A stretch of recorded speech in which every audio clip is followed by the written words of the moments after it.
Defending trust, we stand our ground, exposing truth where lies are found. Fiduciary frontline, strong and true, fighting for justice and breaking through.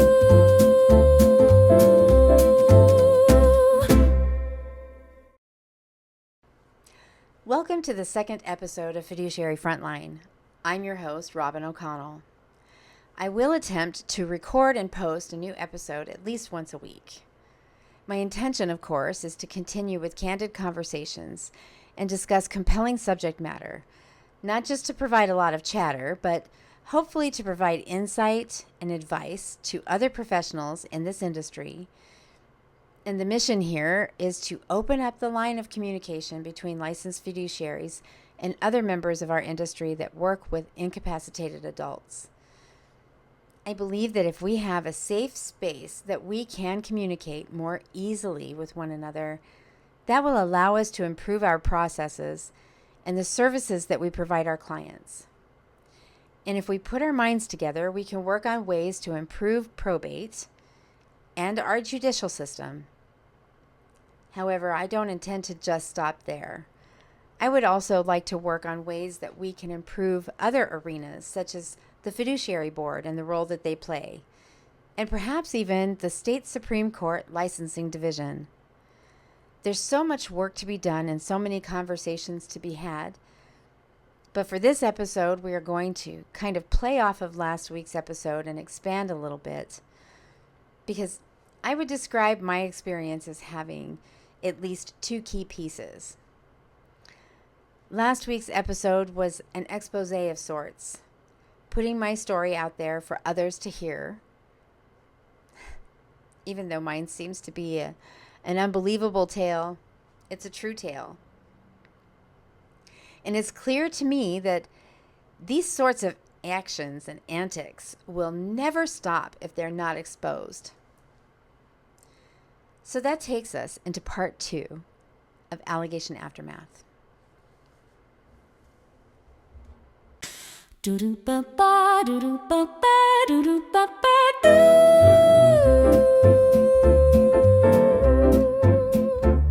Defending trust, we stand our ground, exposing truth where lies are found. Fiduciary frontline, strong and true, fighting for justice and breaking through.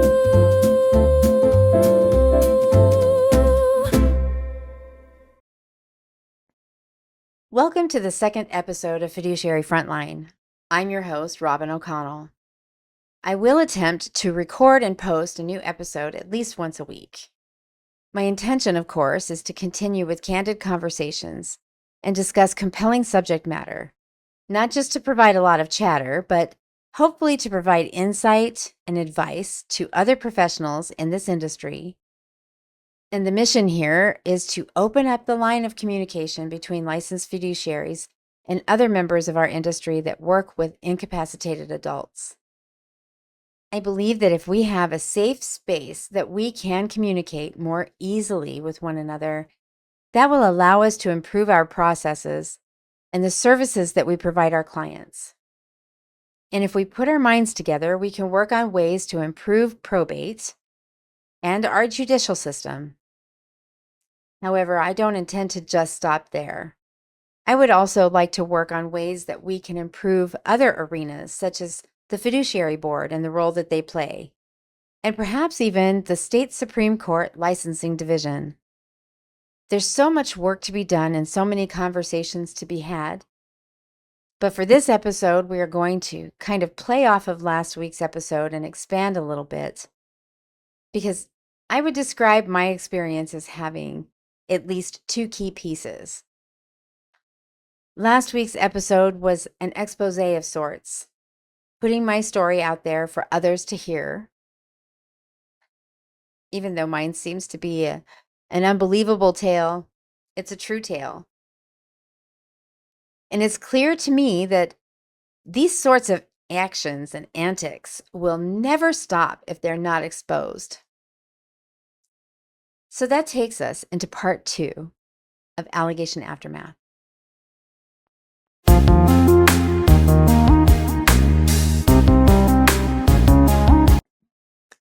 Welcome to today's episode of Allegation Aftermath. In our last segment, we discussed the false allegations that were lodged against me in multiple petitions and pleadings filed by the court-appointed attorney for the ward. In today's segment, we will discuss a more sensitive yet crucial topic. Today, we will explore the toll that these allegations can take on our emotional and mental health and well-being, and provide steps for healing and coping. In order to provide you with a full understanding, you will need a clear definition of the allegations in the context of my role as fiduciary, and a clear understanding of the role that the court-appointed attorney is required to follow.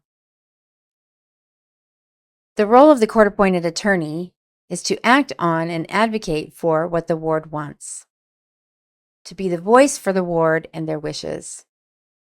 That is not what took place in this case. Let's highlight some potential motivations behind a court-appointed attorney making false allegations against a licensed fiduciary. In my 10 years in this industry, my observations have shown me that in a typical case, there aren't a lot, well, at least there shouldn't be a lot of matters or issues requiring the attention and services of the court-appointed attorney. In the typical case, there would not be a lot of money to be made. To put it simply, if you're not having to address issues or concerns requiring a lot of your time, well, it's fair to say that your bill is going to be minimal. Now, if you're an attorney that is motivated by the money, you will automatically know that the money flows to you through heavy and/or complex and ongoing litigation. Another motivating factor could quite simply be that that particular court-appointed attorney harbors a clear and distinct dislike for the court-appointed fiduciary, and frankly, would prefer to remove that individual from the role and replace that individual with someone that they prefer to work with. And in all likeliness, that preferred individual would be someone that would either A, turn a blind eye to their antics, or B, just never question their decisions or actions, never deny them any of their requests, and never object to their fees or the cost to the ward. I was accused of stealing money from my client. I was accused of colluding with the contractor to overcharge the client and have free work done on a house that I had just purchased in the next town. I was accused of listing the real property for sale without authority. I was accused of orchestrating and pulling off a burglary of my own office to steal my client's jewelry. I was accused of having an affair with the contractor that I hired to do the work on the home. And as time went on, the allegations progressed from this type of allegation to allegations of neglect, neglecting my client's medical needs and physical needs, and virtually abandoning her in the facility that she was residing in, leaving her with no food, no water, and no furniture. Because, oh yes, that was the other thing. I stole her furniture. You see, the fact that there are few people that know your client better than you do, and with the exception of maybe your case manager or other staff members that work closely with your clients.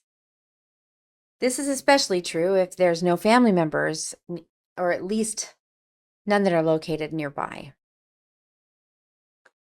If the court-appointed attorney is doing their job correctly, they will have at least met the client a time or two by this point.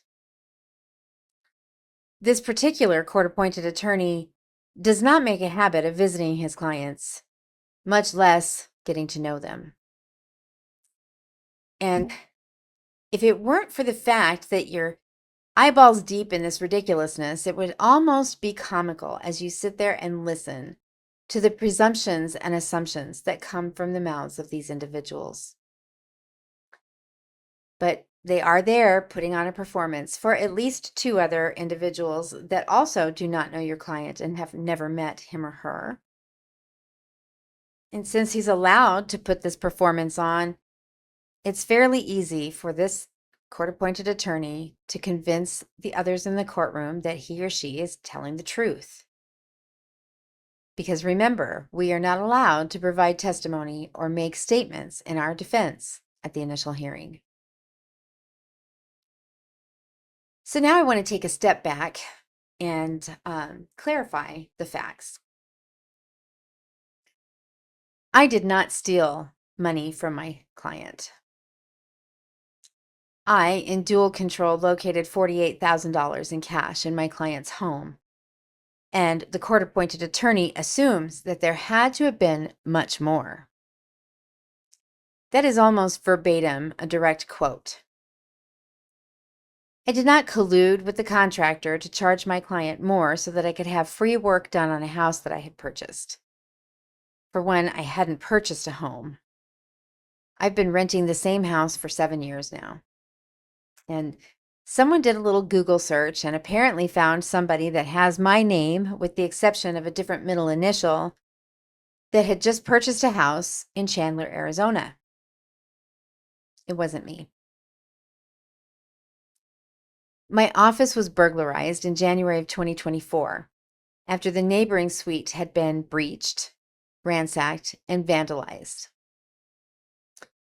They then proceeded to bust through the wall and entered my office suite.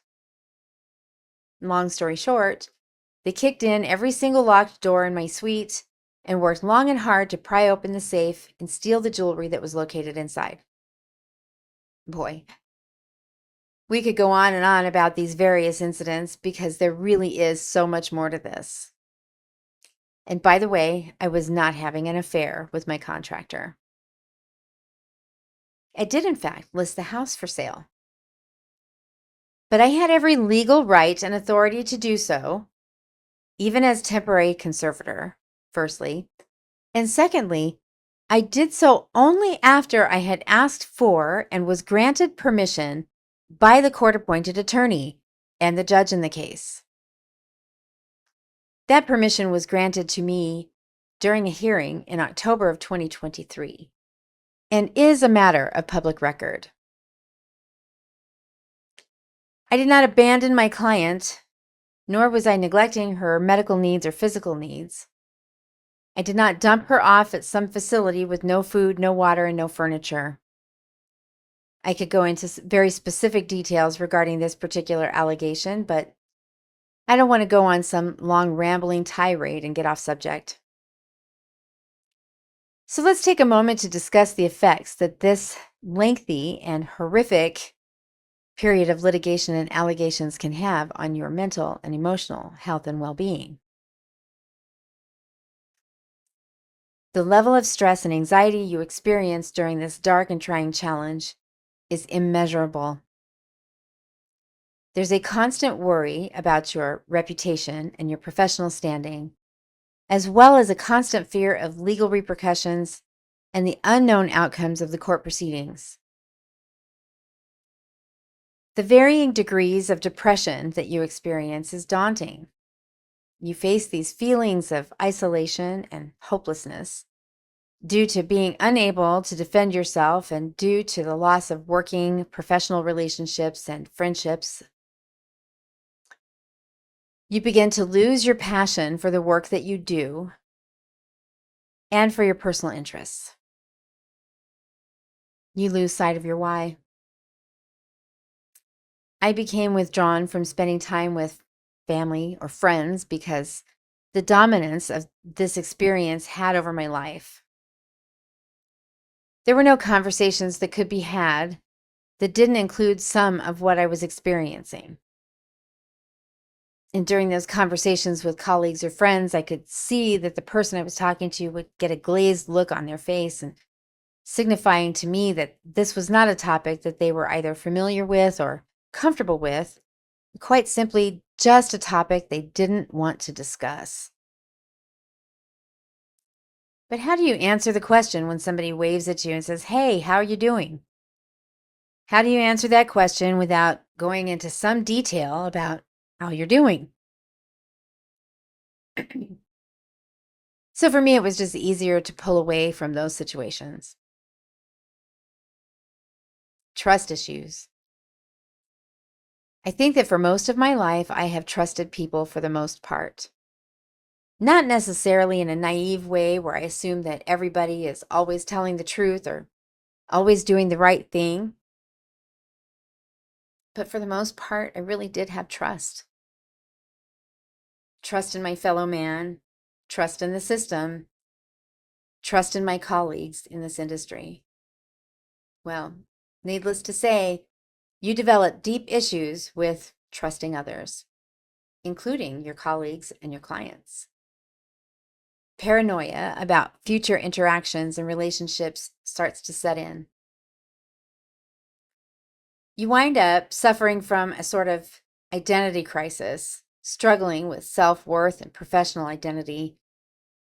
You begin questioning your abilities and your decisions as a fiduciary. And as I touched on earlier, you kind of lose your passion and your side of your why. And you begin to question whether or not this is the appropriate career choice or profession for you. That's a bitter pill for me to swallow because, as I stated before, when I came into this industry nearly 10 years ago, it did not take me long before I realized that I had finally found my niche. I found my calling, and I finally figured out what I wanted to be when I grew up. I simply could not and cannot imagine being anything else or being anywhere else but where I am.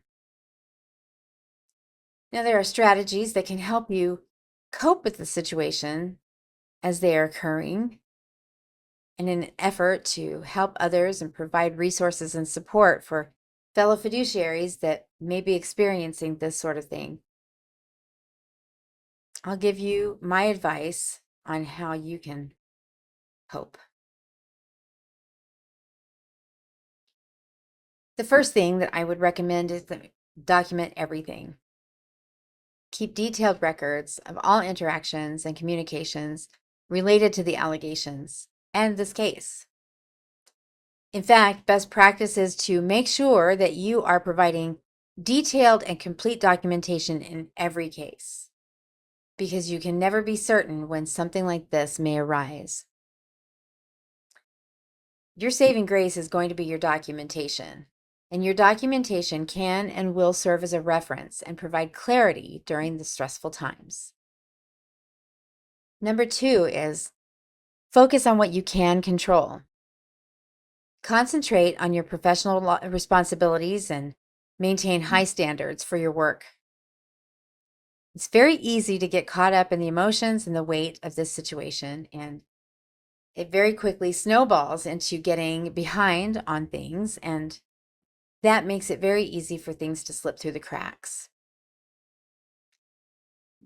This accuser is a skilled manipulator, and that person is hoping that you will get distracted enough to fail at your job.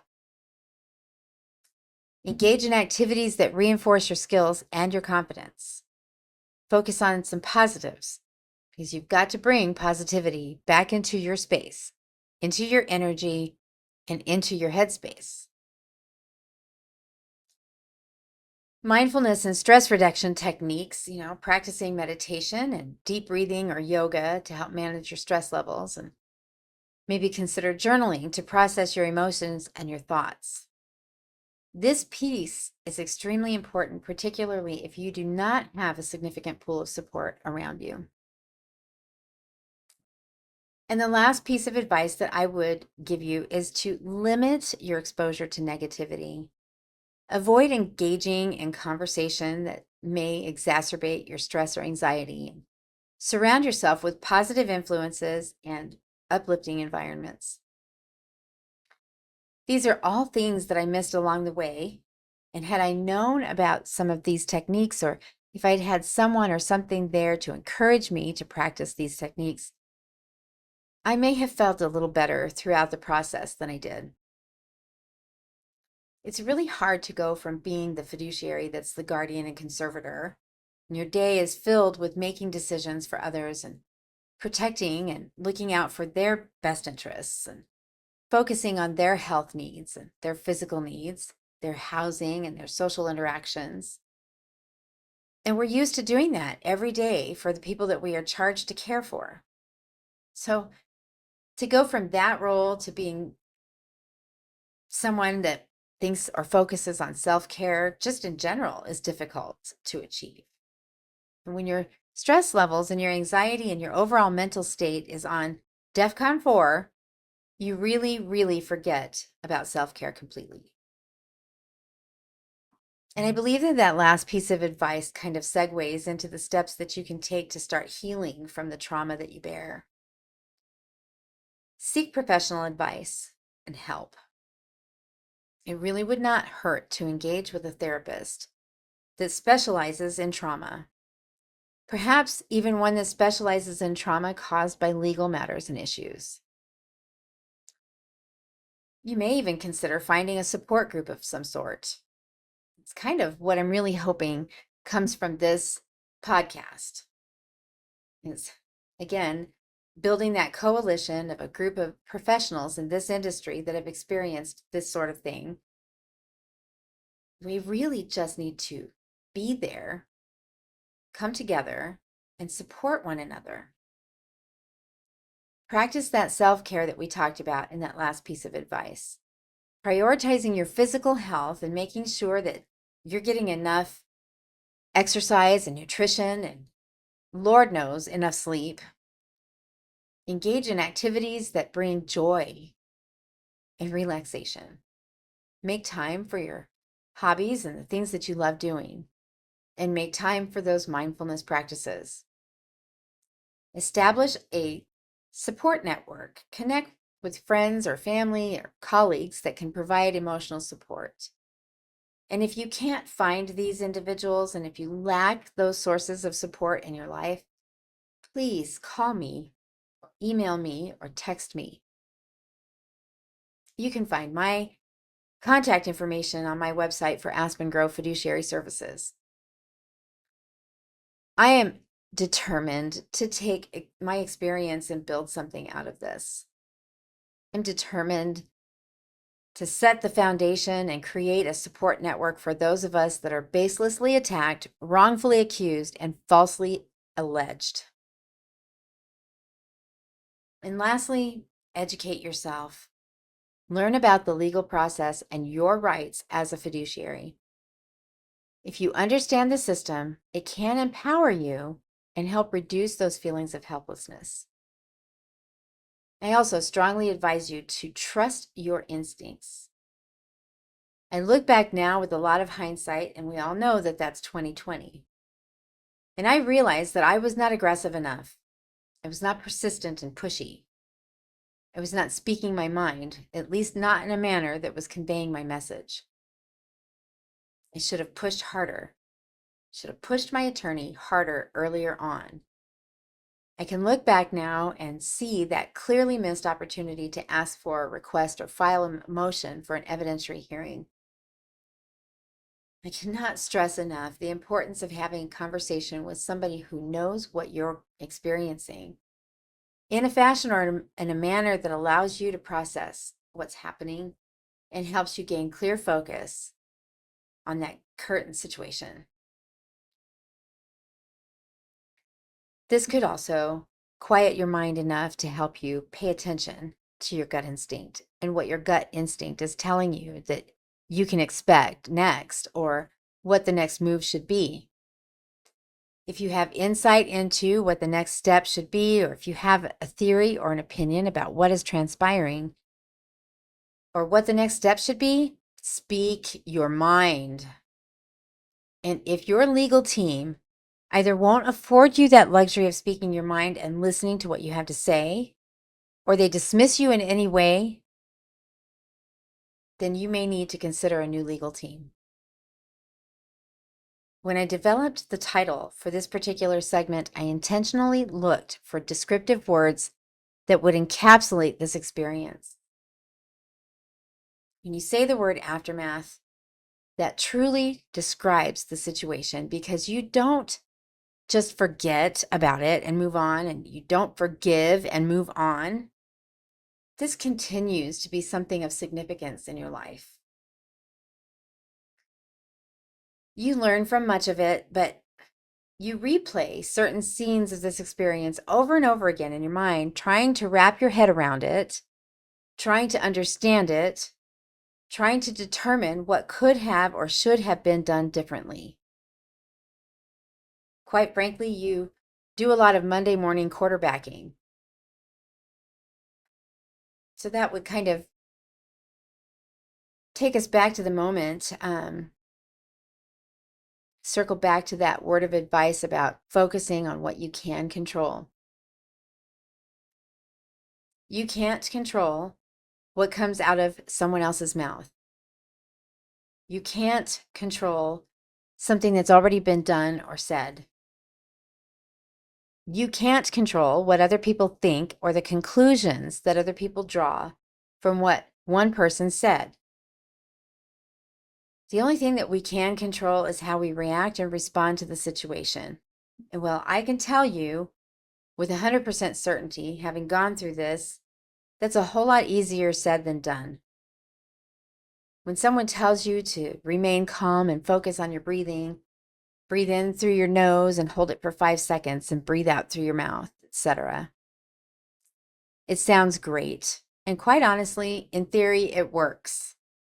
But we have to have something or someone there to remind us of that, to bring us back down to earth and back into reality and recenter our focus. If you focus on your reaction and your response, you remain clear-headed, clear-minded. That will also aid in your ability to pay attention to your gut instinct. You know, there are steps that we can take that will provide us with some protections when these situations arise. You can kind of ward off those evil spirits by being proactive and forward thinking. I guess it could best be summed up by saying, hope for the best, but prepare for the worst. Make sure that your written policies and procedures are thorough, clear, and concise. And make sure that your staff is well trained to follow those policies and procedures to the letter. No shortcuts. If you would like to have further conversation about written policies and procedures that afford us a little more protection, I am happy to consult with you. Just kind of show you how I learned, what I gained from this experience and changes that I made.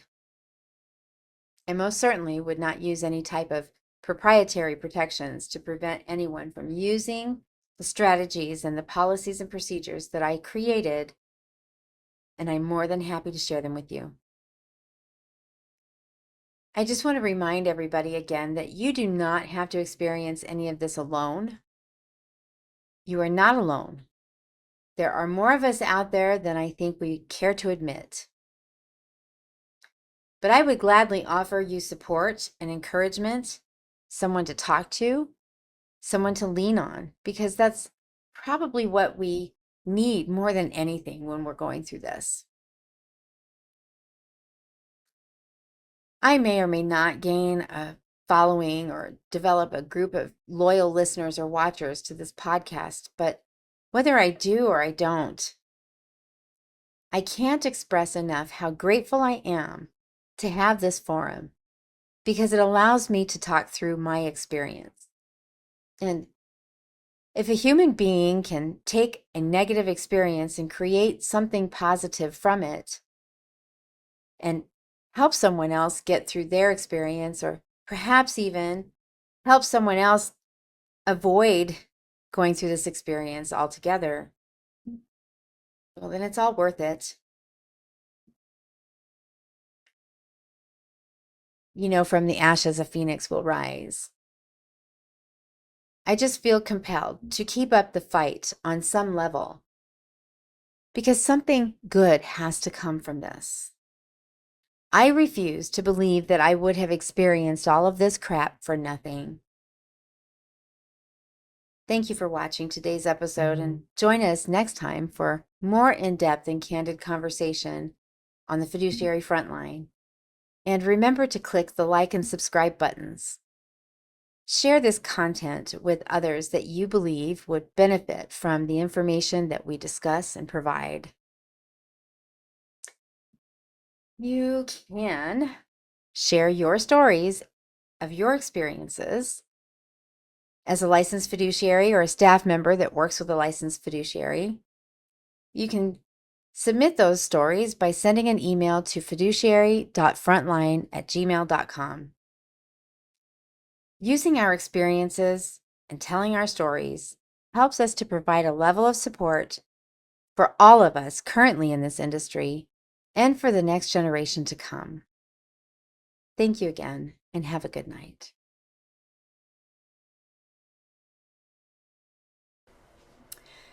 As I've gone through the editing process for the second episode of Fiduciary Frontline, I felt compelled that I needed to record a brief closing statement for today's episode, wanting to add just one more thing. When someone is struggling, whether it's with burnout, loss, mental health challenges, being affected by any of the topics that we discussed in this last 2 episodes, small acts of kindness go a very long way. So I wanted to remind everybody that everybody is navigating through something in their life. Everybody has a story to tell or a struggle that they hold close to their chest. And very often you would never know that to look at that individual. There are moments when people will seek out someone to connect with. Sometimes it's even a stranger. If a stranger approaches you and begins discussing personal matters, things that are very close to them and that they are battling with and struggling with, just take a moment to think of that as perhaps a desperate effort to reach out, and that you may be that person's last hope. So listen and be patient. Express kindness. If someone you know is going through struggles, hardships, mental health or emotional health turmoil, please check in on them. Just pick up your phone, and if nothing else, send a text message inquiring if there's anything that they need or if they're doing okay. Because I can't express to you how very much it means when you're in the throes of the emotions or mental health crisis to be able to pick up your phone and see that somebody you know cares about you and is thinking about you. So that is my takeaway from this episode. Like I said, in editing and watching footage and determining whether or not it needed something different, I was listening to my own story. And it compelled me to give a public service announcement, if you will. Just remember, everybody, stay human and have a blessed night. Thank you.